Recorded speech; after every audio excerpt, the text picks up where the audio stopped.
బాలీవుడ్ ఇండస్ట్రీలో రణబీర్ కపూర్, ఆలియా భట్ల గురించి మనం ప్రత్యేకంగా చెప్పాల్సిన అవసరం లేదు. ఇక వీళ్ళిద్దరూ కూడా హీరో హీరోయిన్లుగా తమకంటూ ప్రత్యేకమైన గుర్తింపును సంపాదించుకున్నారు. ఇక ఆ తర్వాత ప్రేమించుకుని పెళ్లి కూడా చేసుకున్నారు. ఇక వీళ్లకు ఇప్పుడు రాహు అనే పాప కూడా జన్మించింది. ఇక రణబీర్ కపూర్ షూటింగ్ ఉన్న రోజు షూటింగ్ లో ఉంటున్నాడు. షూటింగ్ లేకపోతే ఇంట్లో రాహుతో కలిసి ఆడుకుంటున్నారు. అంతే తప్ప బయట ఎక్కడా కూడా ఎక్కువగా కనిపించడం లేదు. అలాగే ఆలియా భట్ కూడా పాప చిన్నది అవడంతో ఇప్పటి వరకు తను వేరే సినిమాలు కూడా ఏవి ఒప్పుకోకుండా పాప సంరక్షణ చూసుకుంటూ ముందుకు సాగుతోంది.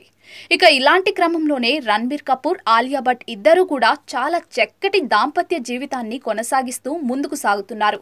ఇక ఇలాంటి సమయంలో బాలీవుడ్ లోని కొన్ని మీడియా సంస్థలు మాత్రం రణబీర్ కపూర్, ఆలియా భట్ల మధ్య దూరం పెరుగుతుందని కొన్ని వార్తలైతే రాస్తున్నారు.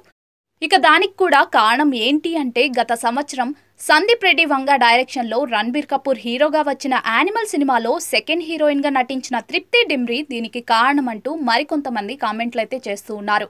ఇక నిజానికి తృప్తి డిమ్రీ రణబీర్ కపూర్ కి మధ్య ఎలాంటి సంబంధం అయితే లేదు. ఇక యానిమల్ సినిమాలో వీళ్ళిద్దరూ కొంచెం బోల్డ్ సీన్స్ లో నటించడం వల్ల అలాంటి వార్తలైతే వస్తున్నాయి. ఇక రీసెంట్ గా ఆమె ముంబైలోని బాంద్రాలో 14 కోట్లు పెట్టి 2 అంతస్తుల ఇల్లును కొనుగోలు చేసింది. ఇక దాంతో ఆమె ఆ ఇల్లు కొనుగోలు చేయడం వెనుక రణబీర్ కపూర్ ఉన్నారంటూ చాలా వార్తలైతే వచ్చాయి. వాటి వేటికి కూడా సరైన ఆధారం అయితే కనిపించడం లేదు.